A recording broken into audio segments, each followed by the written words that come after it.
سرطان المعدة شائع جداً ويشمل أيضاً سرطانات المريء.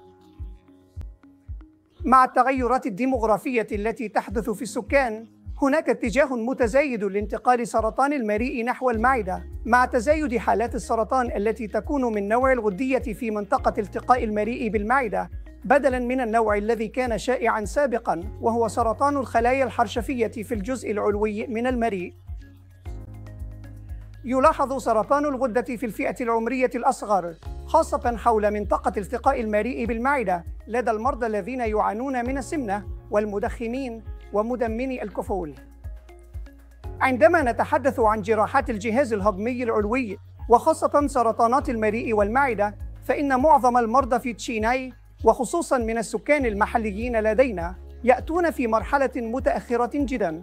حوالي ثلثي المرضى تقريباً يكونون في المرحلة الثالثة أو الرابعة من المرض. عندما يأتون إلينا في مرحلة متقدمة محلياً، نجد أن ربعهم فقط يخضعون لاستئصال علاجي فعال أو علاج شاف. أما الغالبية العظمى منهم فيتلقون علاجاً تلطيفياً. في المرضى الذين ينظر في إمكانية إجراء استئصال علاجي لهم، من المهم جداً أن يتلقوا علاجاً جراحياً دقيقاً للغاية.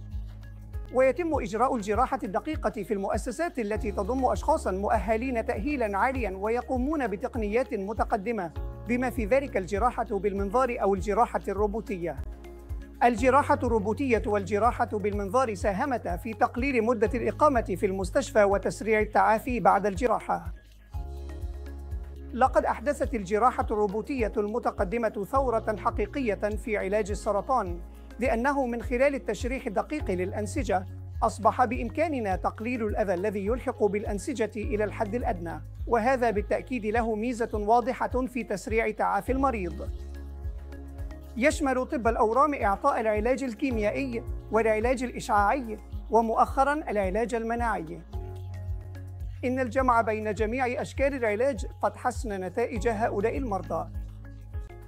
المجال الآخر من الخبرة الذي أود ذكره هو جراحة الكبد والقنوات الصفراوية.